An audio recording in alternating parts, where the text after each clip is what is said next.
Olá pessoal, sejam bem-vindos à primeira aula do curso de Biofísica. Nessa primeira aula vamos tratar do primeiro tópico da unidade 1, que é luz e biofísica da visão. Aqui você tem algumas imagens bonitas, um corte vertical da estrutura do olho humano, olhos de diferentes animais e pessoas e insetos, no caso, e aqui algumas imagens bonitas de uma lâmpada e da luz do sol, só para começar bem a coisa. Muito bem, vamos discutir nessa primeira aula a respeito da luz. Inicialmente vamos ver a luz como uma radiação eletromagnética, como são geradas essas radiações eletromagnéticas e o espectro eletromagnético, todas as radiações eletromagnéticas que conhecemos. Vamos mostrar que a radiação eletromagnética se propaga como uma onda e vamos discutir as características dessas ondas.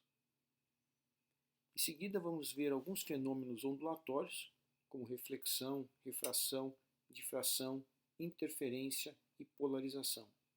E, por fim, vamos falar sobre a natureza corpuscular da radiação eletromagnética, que surge a partir do momento em que se conhece a natureza quântica da radiação, e essa natureza corpuscular ela é descrita através da relação de Planck.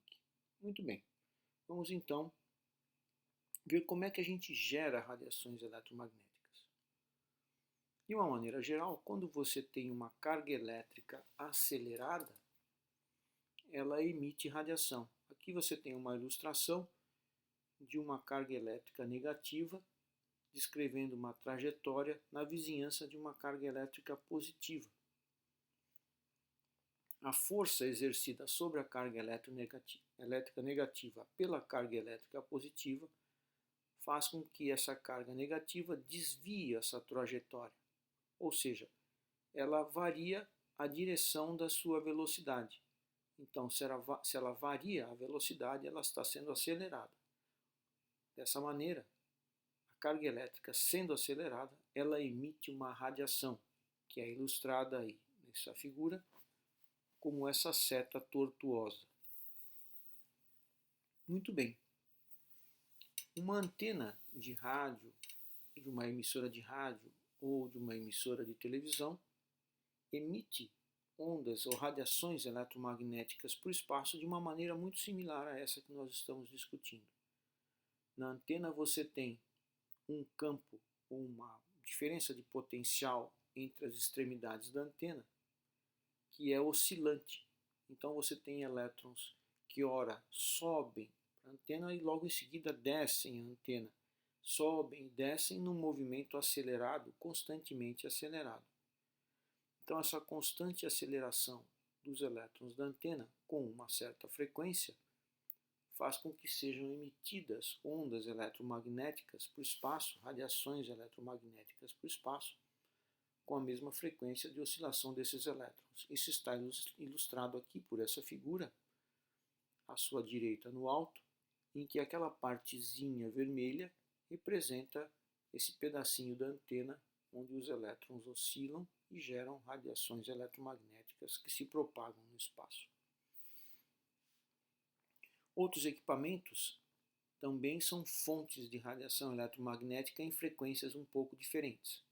Então nós discutimos ali o caso da antena de rádio e TV que emitem radiação eletromagnética com frequência na faixa de rádio e TV. Agora os seus celulares, o celular que você usa, ele se comunica com as antenas e com os outros celulares utilizando radiações eletromagnéticas na faixa de micro-ondas, com uma frequência um pouco maior que de rádio e TV. O 5G, que vai ser introduzido logo, utiliza frequências ainda mais altas, lá para o extremo do micro-ondas, próximo ao infravermelho longínquo. Bem, além da emissão desses equipamentos, você tem uma outra característica bastante geral de corpos aquecidos, de que esses corpos aquecidos emitem radiação eletromagnética. A radiação eletromagnética emitida por esses corpos aquecidos depende basicamente da sua temperatura. Quanto mais quente o corpo estiver, a radiação emitida vai ser de maior intensidade e também com maiores frequências. Você tem essa figura ao lado, embaixo, escrito Planck Spectrum, que é o espectro de Planck, que mostra ali a emissão de corpos com diferentes temperaturas. Então, você tem lá um corpo com 3.000 Kelvin, 4.000 Kelvin, 5.000 Kelvin, 6.000 Kelvin, descrito por diferentes curvas. Esse gráfico é um gráfico de intensidade por comprimento de onda. Quanto maior o comprimento de onda, menor a frequência.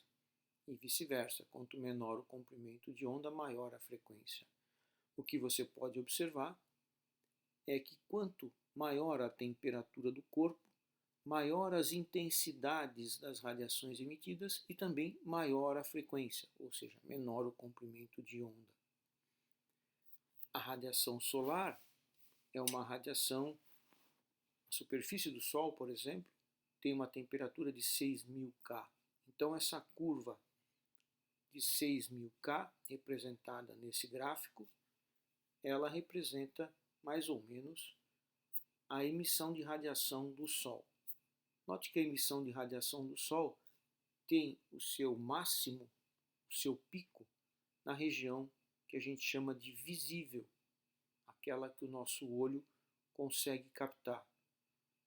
Não por menos, o nosso olho se adaptou a receber essas radiações, porque são as que mais incidem sobre a superfície terrestre.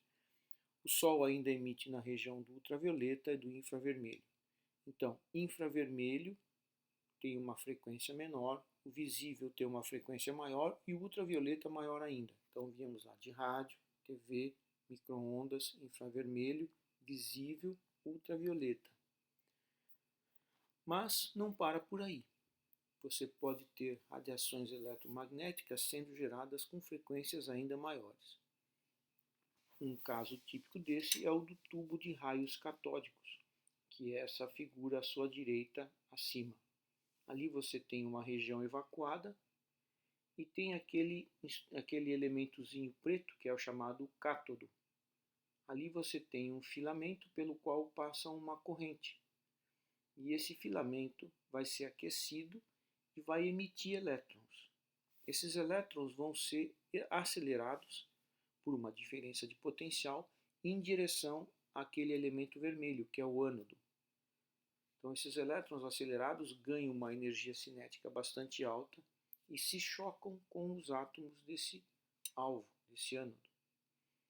Grande parte da energia cinética desses elétrons vai ser transformada em calor nesse alvo. Porém, uma pequena parte dela vai ser usada para arrancar os elétrons das camadas eletrônicas mais internas dos átomos que constituem esse alvo. Em geral, são metais de alto ponto de fusão, como tungstênio, molibdênio.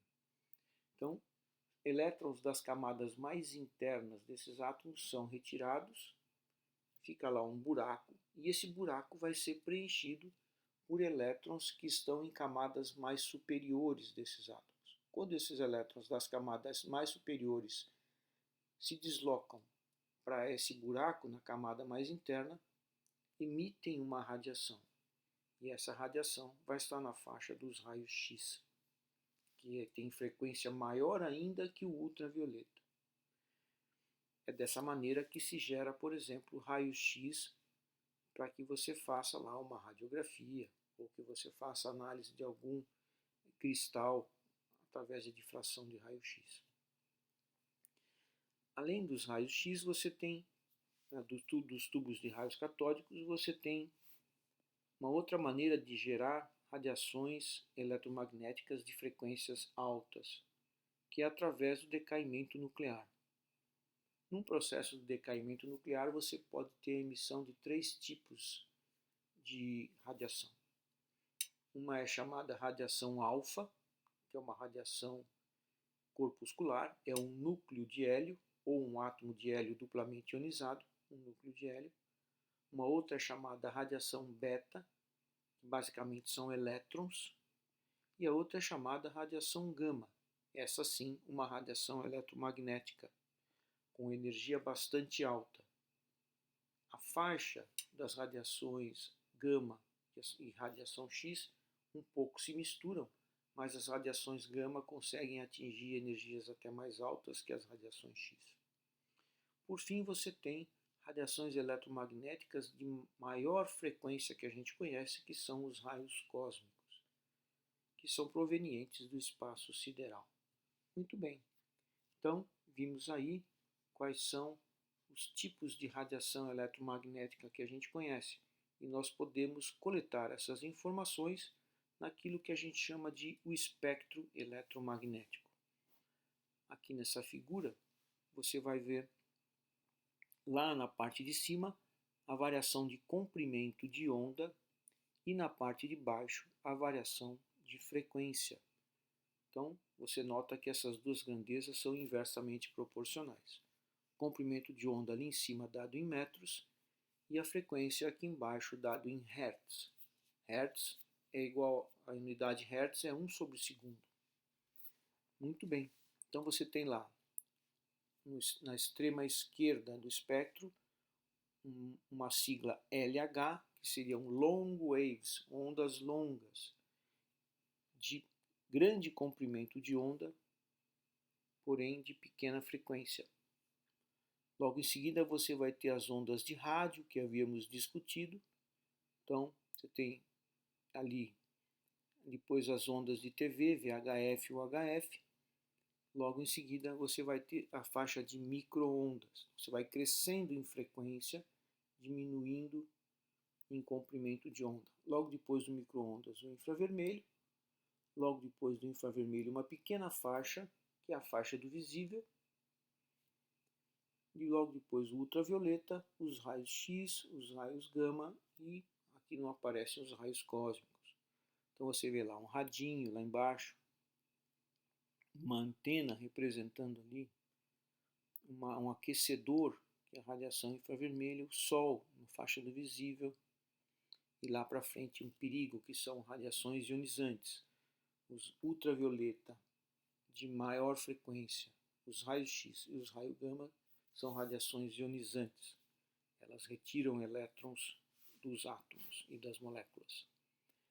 Ali naquela figura à direita, aquela pequena faixa do espectro visível, ela é ampliada e você pode ver todas as colorações que a gente pode perceber. Desde o vermelho, que é o de menor frequência, até o violeta, que é o de maior. Muito bem, então falamos sobre o espectro eletromagnético e vamos agora discutir um pouquinho a natureza dessa radiação eletromagnética. Para isso vamos falar um pouquinho sobre as experiências de Faraday e Oersted.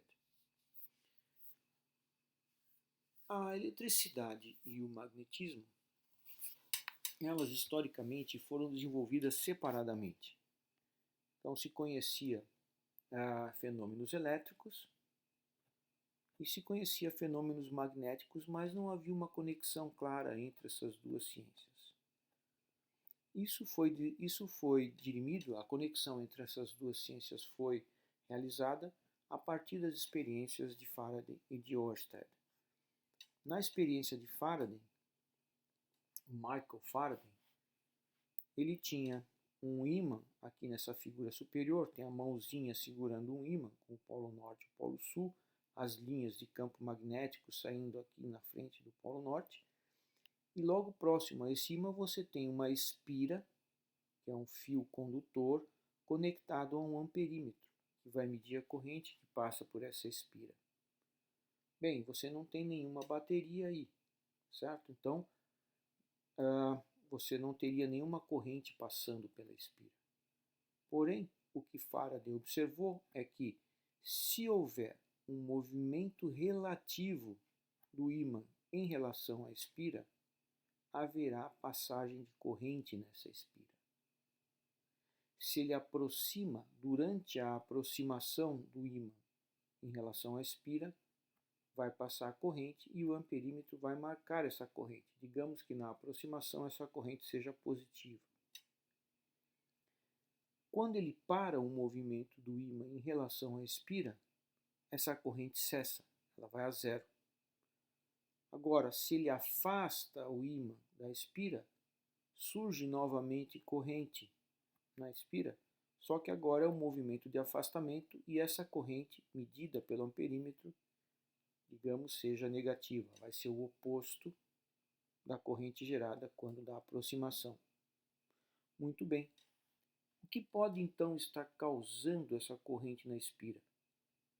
Obviamente, o movimento do ímã em relação a essa espira. Bem, mas como, de que maneira esse ímã pode causar uma corrente? O ímã gera um campo magnético. E quando ele está parado em relação à espira, o campo magnético não varia na região da espira, porque ele está parado. Entretanto, quando o campo magnético é variado pela movimentação do ímã, surge aí uma corrente. Então, o que acontece é que, se eu variar o campo magnético que passa pela espira em função do tempo, vai surgir uma corrente elétrica. Essa corrente elétrica, na verdade, ela vai surgir por causa de um campo elétrico. Certo? Então, a variação do campo magnético na espira gera um campo elétrico. A variação de um campo magnético no tempo gera um campo elétrico. Então, ali nós estamos dizendo que o movimento relativo de um ímã em relação a uma espira cria uma corrente na espira. O sinal da corrente depende do sentido do movimento relativo do ímã em relação à espira. Por isso, nós chegamos à conclusão que um campo magnético variável no tempo gera um campo elétrico, que vai gerar a corrente, obviamente. Muito bem, essa é a experiência de Faraday. Nós temos uma outra experiência, que é a de Oersted, em que você tem uma bateria ligada a um fio condutor e na trajetória desse fio condutor você coloca ali uma bússola. Muito bem. Se você tem a bateria desligada, nenhuma corrente passa pelo fio, a corrente é zero. No momento em que você liga a bateria, essa corrente sai do seu valor zero, vai crescendo até atingir um valor constante. Se você mantiver a bateria ligada, esse valor constante de corrente se mantém. Depois, quando você desligar a bateria, a corrente vai passar desse valor constante e vai diminuir até zero. Esses dois intervalos de tempo em que a corrente varia desde o zero até o valor constante e do valor constante até zero, a gente chama de períodos transientes, em que a corrente varia. Ao fazer passar a corrente por um fio, você vai ter a geração ali de um campo elétrico, certo? Se essa corrente for variável, como no caso dos períodos transientes, em que a corrente varia de valor, esse campo elétrico gerado vai ser um campo elétrico variável no tempo também. O que o Oersted observou? O Oersted observou que quando você ligava a bateria e a corrente variava do seu valor zero até um valor constante, a agulha da bússola sofria um deslocamento, ou seja, ela sentia um campo magnético adicional. Se a corrente atingia o seu valor constante, a agulha retomava sua posição original como se nenhum campo magnético adicional existisse naquela região. Porém, quando ele desligava a bateria e que a corrente passava desse valor constante para zero, ou seja, experimentava um outro intervalo de corrente transiente, ele observava novamente um deslocamento na agulha, só que para outra direção. Então, novamente, havia um campo magnético adicional, agora de sentido contrário ao que ocorreu inicialmente. Ou seja, surgia um campo magnético ali na região da bússola quando a corrente variava no tempo. Ou seja, surgia um campo magnético na região da bússola quando o campo elétrico variava no tempo. Muito bem, então aqui nós temos o outro lado da moeda, um campo elétrico variável no tempo, gerando um campo magnético. Então nós temos um campo magnético variável no tempo, gerando um campo elétrico, e um campo elétrico variável no tempo, gerando um campo magnético. Entendidas essas experiências de Faraday e Ørsted, vamos passar a discutir a natureza dessa radiação eletromagnética e ver que ela se comporta, quando se propaga, como uma onda.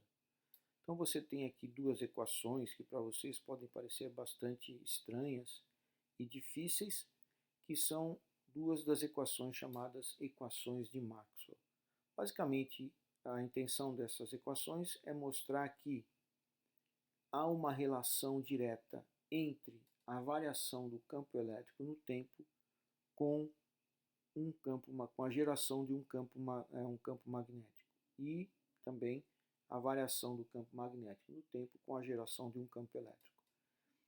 Você vai ter ali naquela primeira equação, no lado direito, um epsilonzinho vezes dE sobre dt.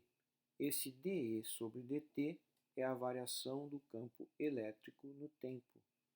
A variação do campo elétrico no tempo gera, ali do outro lado da equação, no lado direito, o que a gente chama de rotacional do campo magnético. O rotacional do campo magnético significa um campo magnético que executa um movimento ali, ou que tem uma circulação no espaço, certo? E na equação de baixo você tem a variação do campo magnético no tempo, dH/dt, gerando uma circulação de campo elétrico. Então, variação do campo elétrico gerando o campo magnético, variação do campo magnético gerando o campo elétrico.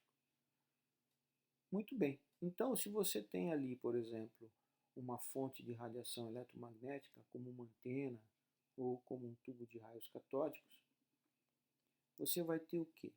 Você vai ter um campo elétrico sendo variável no tempo, no caso na antena, com um elétron acelerado, gerando uma radiação eletromagnética. Agora, o que é essa radiação eletromagnética? Ela é um campo elétrico variável no tempo, gerado pela carga, por exemplo, e a variação desse campo elétrico no tempo gera um campo magnético.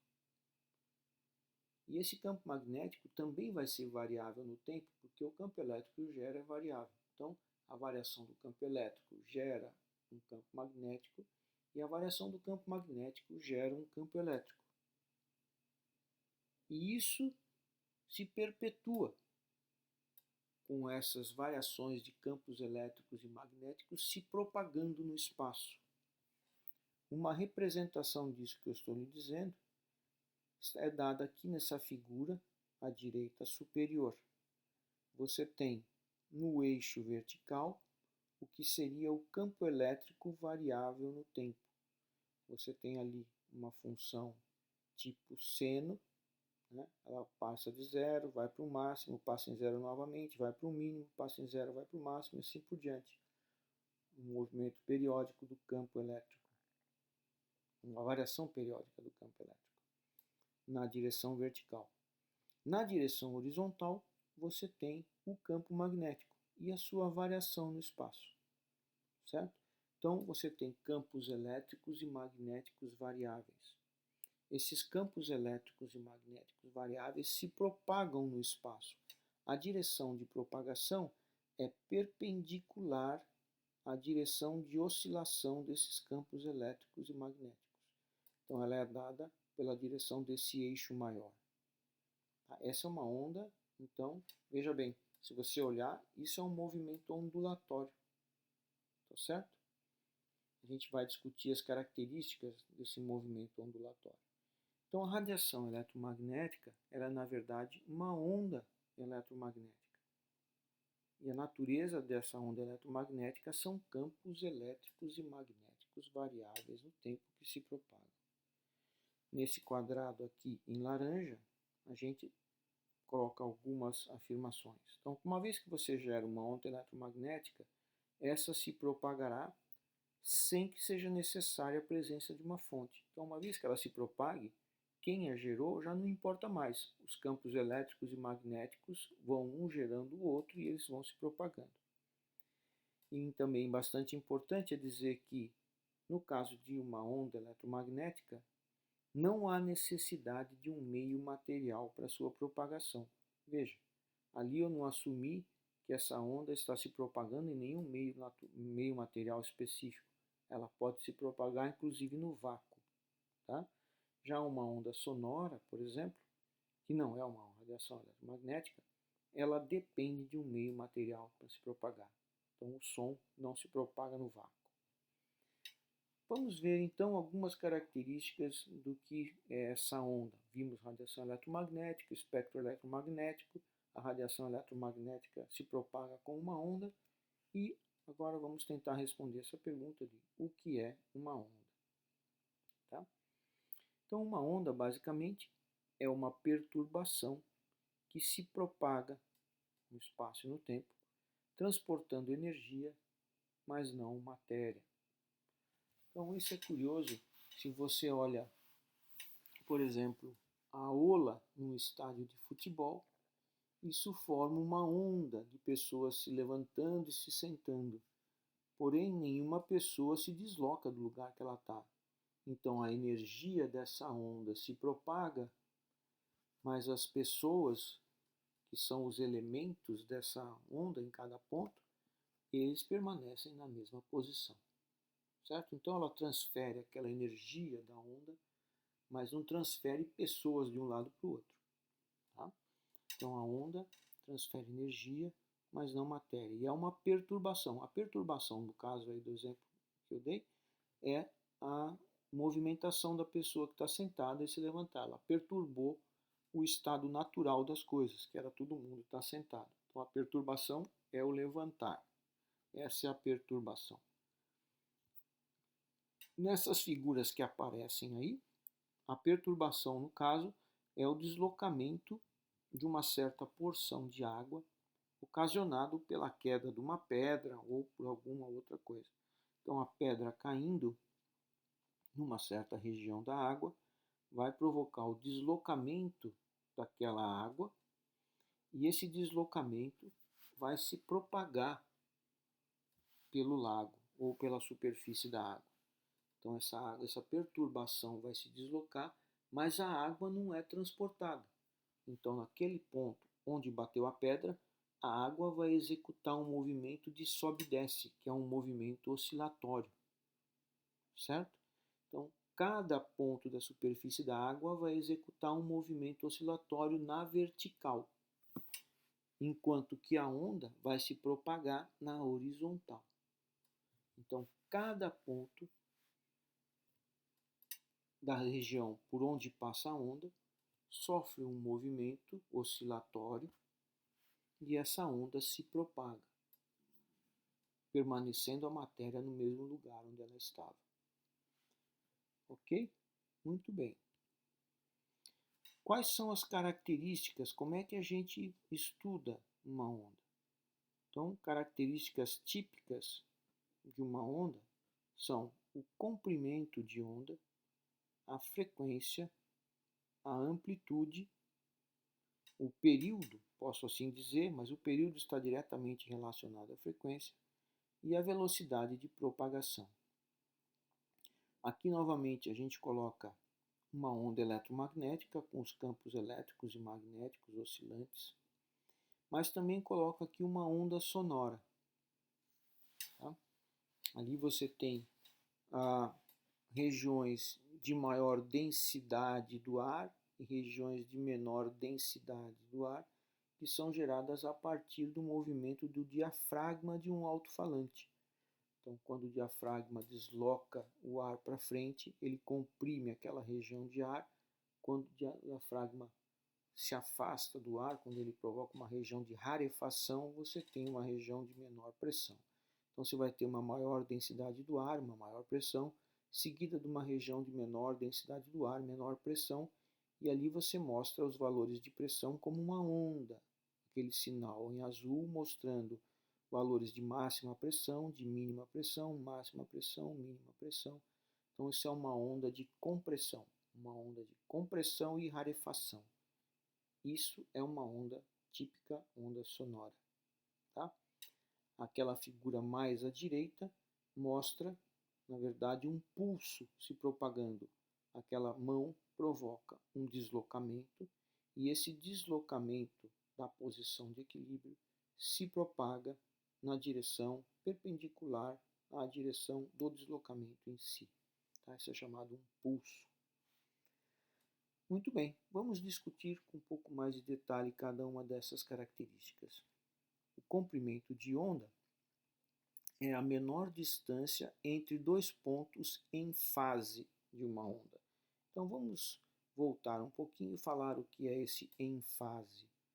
Então você vê aqui um movimento ondulatório dado pela onda sonora dessa curva azul, né? E é um movimento periódico. Você vai ter vales e você vai ter picos. Então se você pega dois picos adjacentes, você vê que ele tem todas as características desse movimento. Tá? Quando você parte de um pico e vai até outro, você executou todos os movimentos possíveis, porque dali em diante, tudo que acontece é que esse movimento se repete. Então você vai ter novamente uma descida e uma subida até outro pico. Aí novamente uma descida e uma subida até outro pico. Tá? Aquele ponto, ele vai, em um determinado ponto do ar ali, vai sofrer compressão e logo em seguida rarefação. Compressão e rarefação. Então ele vai passar por um máximo, um mínimo e vai voltar ao máximo. Ele executa um movimento oscilatório completo. Então todo o ciclo de compressão e rarefação é executado. E depois ele só retoma isso novamente. Vai acontecer novamente, novamente, novamente, novamente. É um movimento oscilatório periódico. Tá? Então, dois pontos que têm o mesmo valor de pressão e que estão adjacentes, na verdade, eles vão vão determinar qual a extensão de um ciclo completo dessa onda naquela região. Por isso, então, ele é chamado de comprimento de onda. Então, é a menor distância entre dois pontos em fase de uma onda. Dois pontos que têm o mesmo valor de pressão e não só isso. Dois pontos que estão na mesma posição dentro do ciclo oscilatório. Então,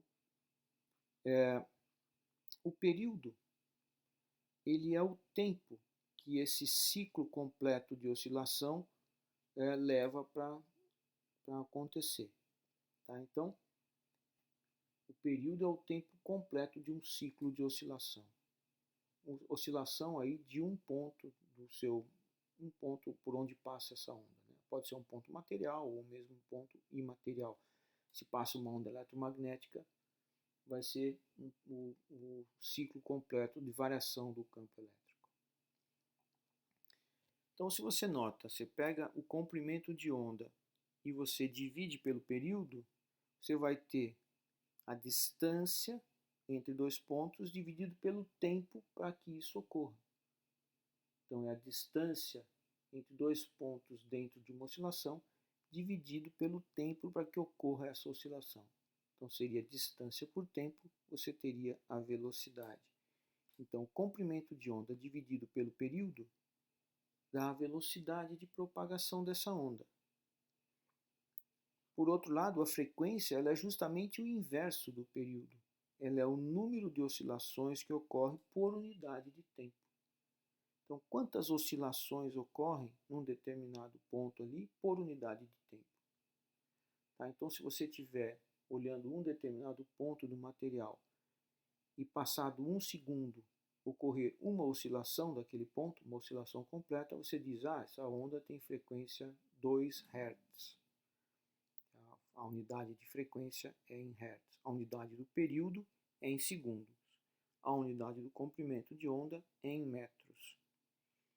Então, se por um dado ponto que você está observando ocorrem duas oscilações completas por segundo, você vai dizer que ali a frequência daquela onda é 2 Hz. Se ocorrerem 5 oscilações completas em um segundo, é 5 Hz e assim por diante. Tá? Uma outra característica é a amplitude. Então, a amplitude ela é o maior valor da perturbação em módulo em relação ao valor de equilíbrio. Ali na figura ao lado você vê os valores. O valor de equilíbrio é aquela reta horizontal. Então, se não tivesse onda, como estaria a propriedade que nós estamos analisando em questão? Por exemplo, se fosse pressão, a pressão ali seria zero naquela linha horizontal. Se fosse o campo elétrico, ali o campo elétrico seria zero em relação na horizontal. Então, quando passa um campo elétrico, ele vai ter valores que oscilam, certo? Ali daquela maneira. Então, você vai ter uma crista, depois você vai ter um vale, depois você vai ter uma crista. E o maior valor do deslocamento em relação à posição de equilíbrio é a amplitude, seja para cima, seja para baixo. Por isso que é em módulo. Ali você tem uma representação também do comprimento de onda, tá certo?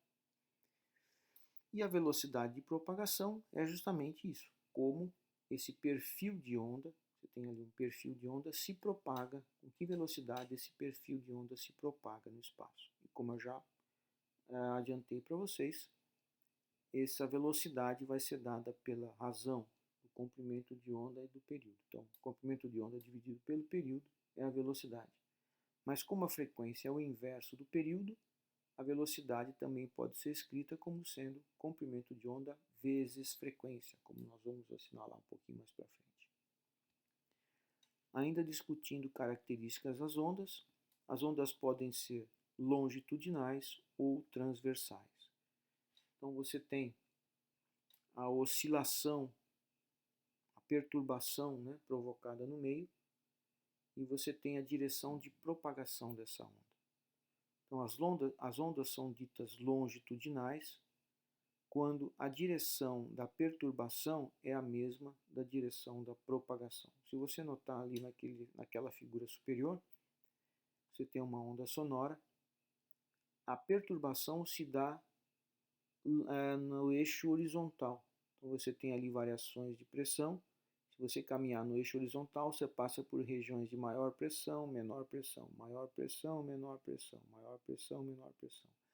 E a onda também se propaga nessa mesma direção. Então, a direção da perturbação é a mesma direção de propagação da onda. Então, isso é chamado uma onda longitudinal. Por outro lado, uma onda transversal é aquela em que a direção da perturbação é transversal à direção de propagação. Esse é o caso da onda eletromagnética. Os campos elétricos e magnéticos oscilam em direções perpendiculares à direção de propagação. Além disso, as ondas podem ser mecânicas ou eletromagnéticas. Tá? Então, como já discutimos, as ondas mecânicas ocorrem por perturbação do meio material, por exemplo, o som. As ondas eletromagnéticas ocorrem por perturbação de campos elétricos e magnéticos, por exemplo, a luz visível, tá? E todas as outras radiações eletromagnéticas que nós discutimos. Muito bem, vamos agora discutir então a velocidade de propagação de uma onda. Inicialmente, já havíamos dito que a velocidade de propagação ela era a razão do comprimento de onda pelo período, ou o produto do comprimento de onda pela frequência, uma vez que o período é inverso da frequência. Essa expressão aparece aqui no alto à esquerda. V, que representa a velocidade, é igual a lambda, que representa o comprimento de onda, vezes ni, que é uma letra grega que representa a frequência. Bem, a primeira coisa que nós temos a dizer é que a velocidade de propagação de uma onda eletromagnética, assim como de uma onda sonora, depende do meio no qual ela se propaga. Tá? Porém, para cada meio específico, a velocidade de propagação dessa onda eletromagnética é constante. Então, a velocidade varia quando eu passo de um meio para outro. Então, ela depende do meio, mas em um dado meio, ela tem um valor constante. Tá? E ela é dada pelo produto do comprimento de onda pela frequência. Então, se a velocidade varia e ela é dada pelo produto do comprimento de onda pela frequência, a pergunta que pode surgir é: quando eu mudo de um meio para outro, o que muda? O comprimento de onda? A frequência? Ou os dois mudam ao mesmo tempo? Porque a velocidade muda. Então, um dos dois muda ou os dois mudam. Tá? A resposta para isso é: o que muda é o comprimento de onda. Tá? Então, quando eu vario de um meio para outro, o comprimento de onda muda. A velocidade das ondas eletromagnéticas no vácuo, ela vai ser dada por esse valor escrito aqui, C. Então, a velocidade das ondas eletromagnéticas no vácuo é dada por C igual a 299.792.458 metros por segundo. Então, 299 milhões de metros por segundo. Aproximadamente 300 mil quilômetros por segundo. Tá? Então, 300 mil quilômetros em um segundo. A velocidade da luz no vácuo é o maior valor que essa velocidade pode ter. Então, quando eu vario para um outro meio, quando eu vou para um outro meio, a velocidade da luz diminui. Então, ela é maior, atinge o seu maior valor no vácuo. Em meios materiais vai ser sempre menor. A razão entre a velocidade da luz e a velocidade num dado meio, a velocidade da luz no vácuo, perdão. A razão entre a velocidade da luz no vácuo e a velocidade da luz num dado meio define o que a gente chama do índice de refração daquele meio. Tá? Então, isso é dado ali pela expressão eta, ou n, se você preferir, é igual à razão entre a velocidade da luz no vácuo dividido pela velocidade da luz no meio A ali chamado. Seria o n de A. Muito bem. Em geral, a gente coloca a velocidade da luz no ar como sendo igual à velocidade da luz no vácuo. Na verdade, não é. Você vai ter ali a velocidade da luz no ar como 299.702.547 metros por segundo. Isso para o ar a uma atmosfera. Tá? Então, ela não é igual, mas ela é muito próxima. Então, de uma maneira geral, o índice de refração do ar é igual a 1. Ou a gente assume que a velocidade da luz no ar é igual à velocidade da luz no vácuo. Ok, então vimos a radiação eletromagnética, as maneiras de gerar radiação eletromagnética, vimos a natureza dessa radiação eletromagnética, que a luz é uma dessas radiações, luz visível. Depois discutimos algumas características dessa radiação, que ela se propaga como uma onda, e vimos as características dessas ondas. Vamos ver agora os fenômenos que essas ondas sofrem, tá? Os fenômenos ondulatórios. Como a gente já havia dito lá no começo, é reflexão, refração, difração, interferência e polarização. Então a gente tem algumas figuras aqui mostrando a refração, né? A reflexão ela pode ser uma reflexão especular ou regular, mostrada ali na figura à direita acima, e uma refração, ou reflexão, perdão, difusa. Então, se a superfície é lisa, como no espelho, a reflexão ela é especular ou regular. Se você tem uma superfície áspera ou irregular, você vai ter uma reflexão difusa. Você tem ali os raios representando os feixes de luz e você vai ter então quais são, de qual maneira ela é refletida na superfície. Essas figuras em azul representam a mais à esquerda o fenômeno da difração e a mais à direita o fenômeno tanto da difração quanto da interferência. E a figura mais abaixo de todas mostra uma luz não polarizada passando por um polarizador e saindo uma luz polarizada. Vamos discutir esses fenômenos. Então, reflexão e refração. Então, ao incidir sobre a interface entre dois meios distintos, a onda eletromagnética ela pode ser refletida, pode ser refratada ou ela pode ainda ser em parte absorvida. Mas nós vamos discutir aqui refletida e refratada. Tá? Então, ela vai sofrer um fenômeno chamado de reflexão, e o ângulo de incidência, você pega ali, tem a superfície que separa o meio 1 e o meio 2, essa superfície define uma direção que a gente chama de direção normal. Então, se você tem um dado plano, né, uma direção que vai ser sempre bem definida para qualquer ponto desse plano é a direção perpendicular. Então, num dado plano, a direção que define a direção desse plano é a direção normal. Então, você tem ali a direção normal, dado pela linha pontilhada, e você tem o ângulo formado pelo raio incidente com essa normal, né, ali no ponto de incidência entre o meio 1 e o meio 2.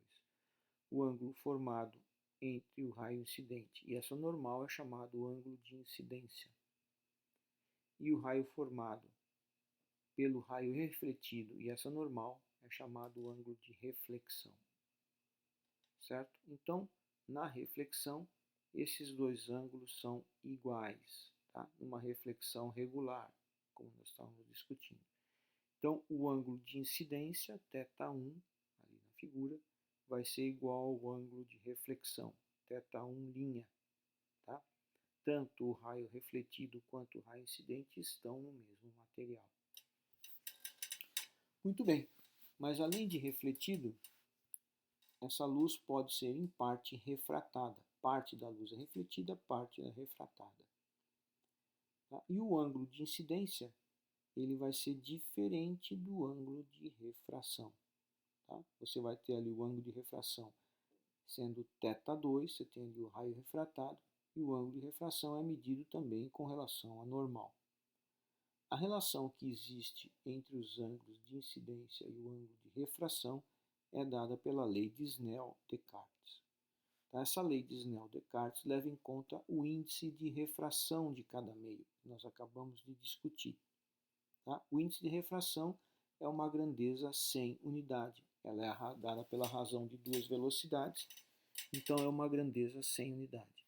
E a lei de Snell-Descartes diz que o índice de refração do meio 1 vezes o seno do ângulo formado entre o raio no meio 1 e a normal, ou seja, θ1, é igual ao índice de refração no meio 2 vezes o seno do ângulo formado pelo raio no meio 2 e a normal. Então, o ângulo n do meio 1 vezes o seno de θ1 é n2 vezes o seno de θ2. Essas são as relações entre reflexão e refração. Vamos discutir isso um pouco mais tarde, fazer alguns exercícios, talvez, e coisas desse tipo. Difração. Muito bem. Segundo o princípio de Huygens, Huygens foi o cientista que defendeu o ponto de vista ondulatório em relação à natureza da luz. Tá? Newton defendia o ponto de vista de partícula. Então, segundo Huygens, cada ponto de uma frente de onda pode ser considerado como uma fonte secundária de ondas esféricas. O que é uma frente de onda? Vamos retomar uma figura anterior. Por exemplo, essa daqui da onda na superfície da água. Você vê círculos concêntricos em relação ao ponto original da perturbação, certo? Então, se você pega aqui uma crista, o conjunto de pontos que forma essa crista é o que a gente chama de uma frente de onda. Se você vai para a crista posterior, é uma outra frente de onda. Então, aqui você tem uma frente de onda circular, tá? Então, uma frente de onda é o conjunto de pontos dessa onda que estão em fase. Então, aqui você tem uma frente de onda, nessa figura superior, à esquerda, que é uma frente de onda plana. Então, essa onda, que representa, por exemplo, as cristas dessa onda, se propaga da esquerda para a direita e ela atinge um obstáculo que tem uma fenda pequenininha ali, né? Aquela partezinha branca ali no metade da figura. Daquela partezinha branca emergem frentes de onda esféricas. Como é que se explica isso? Então você tem esse desenho de baixo mostrando aqui como que as ondas numa frente de onda plana se compõem para formar uma nova frente de onda. Elas vão se somando e formam, da resultante da soma de ondas esféricas geradas em cada ponto da frente de onda anterior, resulta uma onda plana. Porém, se você corta parte dessa onda, parte das ondas que se somavam para resultar numa onda plana vão sumir e vai levar à formação de uma frente de onda esférica. Então, o processo de difração pode ser explicado pelo princípio de Huygens, certo? Vamos repeti-lo. Cada ponto de uma frente de onda pode ser considerado como uma fonte secundária de ondas esféricas. Então, a difração ocorre quando a onda encontra obstáculos na sua propagação normal. Tá? Então, você está vendo ali naquele exemplo superior, uma frente de onda plana encontra um obstáculo e você vai ter ali uma frente de onda esférica, a difração ocorrendo. Muito bem. Se o comprimento de onda da onda que está sendo, por exemplo, aquela onda branca lá, for muito menor do que o tamanho do obstáculo, ou da fenda, ali você tem uma fenda, né? Se o comprimento da onda que chega ali for muito menor que o tamanho da fenda, a difração praticamente não é observada. A difração só vai ser observada, ela não vai ser tão nítida assim. Ela passa a ser nítida quando o comprimento de onda da onda que vai ser difratada for mais ou menos do tamanho daquela fenda. Tá? Muito bem. Vamos falar um pouquinho agora de interferência. Então você tem duas frentes, digamos que você tenha duas frentes de onda que se propagam no mesmo espaço. Tá? Na região em que elas se superpõem, você vai ter uma soma das duas. Tá? Então, frentes de onda que se encontram numa certa região do espaço se superpõem. E a resultante dessa superposição depende da diferença de fase dessas ondas superpostas. Então, se você tem o encontro de duas cristas, as duas vão se somar. Elas estão na mesma fase. Se você tem uma crista se encontrando com um vale, elas estão em diferença de fase. Então, elas vão se subtrair. Tá? Então, o padrão resultante dessa superposição é chamado um padrão de interferência. Você tem ali naquela figura superior duas ondas esféricas sendo geradas por duas fontes próximas e você vai ter ali regiões de máximos e regiões de mínimos. As regiões mais escurinhas são as regiões de mínimo e as regiões com linhas mais bem definidas ali são regiões de máximo. São regiões de superposição construtiva, interferência construtiva e interferência destrutiva. Nessa figura de baixo você tem dois pulsos caminhando em direções opostas. Um pulso para cima e um pulso para baixo, no item A. E quando eles se juntam, um anula o outro. Não é que acabou a onda, mas naquele momento em que elas se superpõem, há uma interferência destrutiva e a resultante é nenhum deslocamento. No instante posterior, elas continuam o seu deslocamento. Tá? Então, naquele momento que elas se encontram, elas se superpõem e a relação entre as fases vai definir o resultado final. Naquele exemplo ao lado, você vê duas ondas que são um pouco diferentes. Tá? Quando elas se superpõem, há uma interferência parcialmente destrutiva. Não total, a onda não se destrói totalmente. E depois elas continuam o seu movimento natural. Muito bem. Vamos agora falar de polarização. A polarização só ocorre em ondas transversais. Tá? Vocês lembram que os campos elétricos e magnéticos oscilavam em direções perpendiculares à direção de propagação. Agora, se você olhar no plano em que esses campos elétricos e magnéticos oscilam, né, você pode perguntar: qual é a direção do campo elétrico nesse plano? Ou qual a direção do campo magnético nesse plano? Eu sei que um é perpendicular ao outro e ambos são perpendiculares à direção de propagação. Mas qual a direção específica do campo elétrico? Ele vai estar sempre oscilando na mesma direção? Essa direção de oscilação do campo elétrico pode variar no tempo? A resposta é: pode. Tá? Então, naquele plano onde existem as oscilações dos campos elétricos e magnéticos, as direções dos dois campos, embora sempre sejam perpendiculares, podem variar no tempo. Quando elas não variam, que é o caso dado ali na figura mais superior, você vê que o campo elétrico sempre oscila naquele plano cinza e o campo magnético sempre oscila no plano perpendicular a esse plano cinza. Então, as direções de polarização ou de oscilação dos campos elétricos e magnéticos não variam no tempo e você chama isso uma polarização plana. Então, você tem uma polarização plana porque você tem um plano de polarização muito bem definido. Porém, esses campos elétricos e magnéticos não precisam necessariamente oscilar sempre nesse mesmo plano.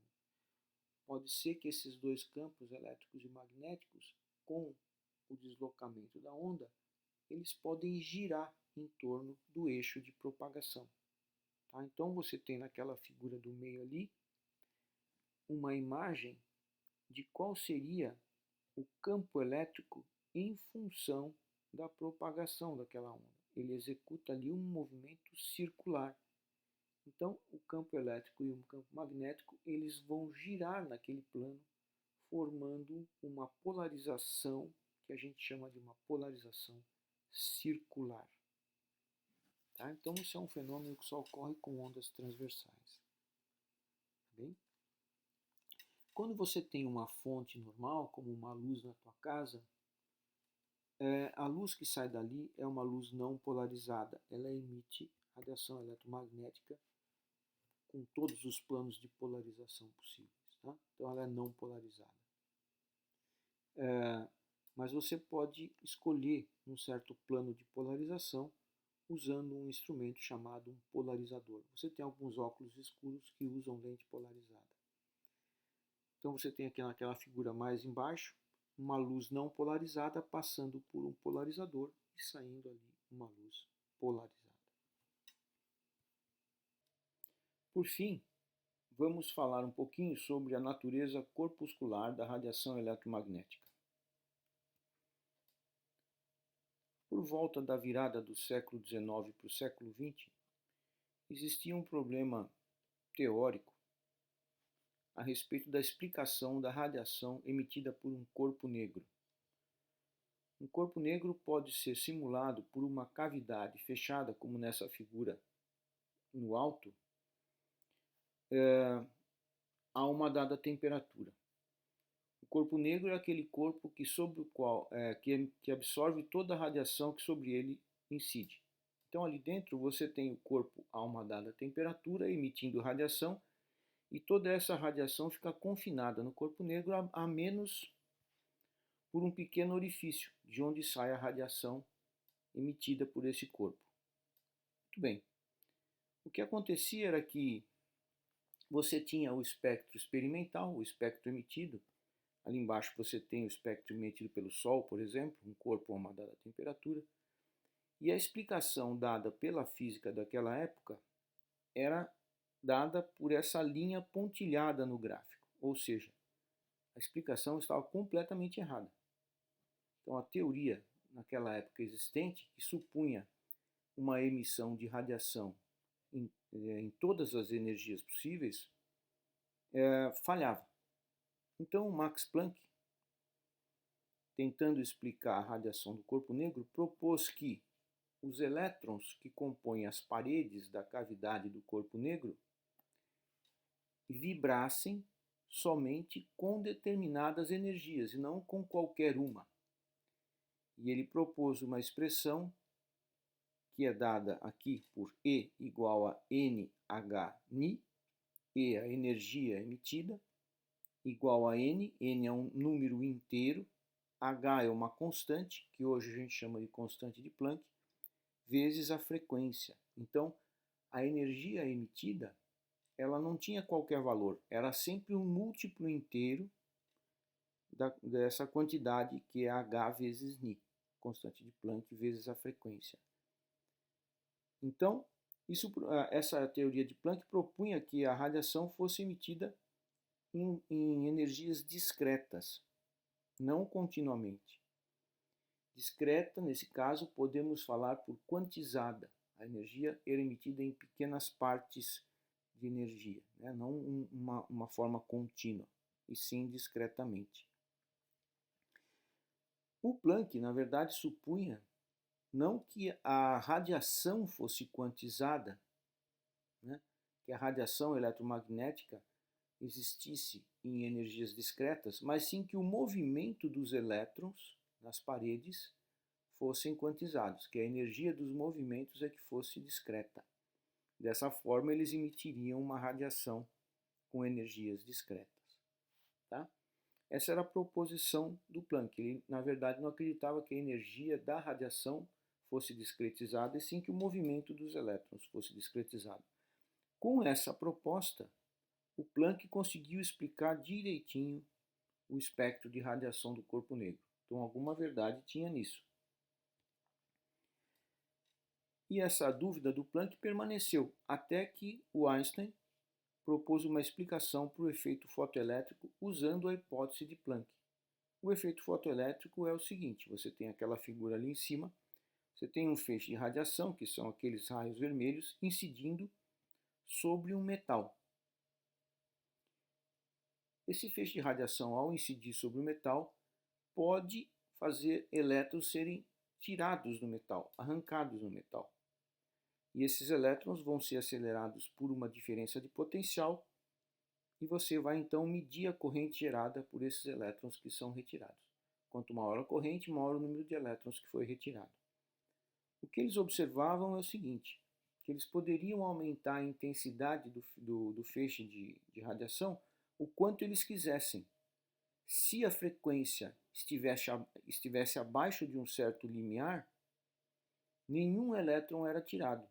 Então você jogava mais e mais e mais radiação, sempre com uma frequência abaixo de um certo valor, e nenhum elétron era tirado. Porém, se você aumentasse a frequência acima de um certo valor, elétrons começavam a ser tirados do metal. E aí sim, se você aumentasse a quantidade de radiação com a frequência acima daquele valor, mais e mais elétrons eram tirados. Então isso mostrava que, na verdade, o impacto causado pela radiação sobre os elétrons do metal dependia diretamente do valor da frequência dessa radiação. A ideia que se tinha antes disso é que a energia da radiação fosse acumulada por esses elétrons que iriam vibrar com intensidades cada vez maiores até que eles se soltassem. Certo? Então dependeria diretamente da intensidade da radiação, do quanta radiação você joga sobre o metal. Certo? Essa era a ideia antes da ideia de Planck. Mas isso se mostrou errado, porque você podia aumentar a intensidade o quanto quisesse, que se a radiação tivesse uma frequência abaixo de um certo valor, nenhum elétron sairia. Já então Einstein, usando a relação de Planck, a ideia de Planck, mostrou que a energia da radiação, ela também é quantizada.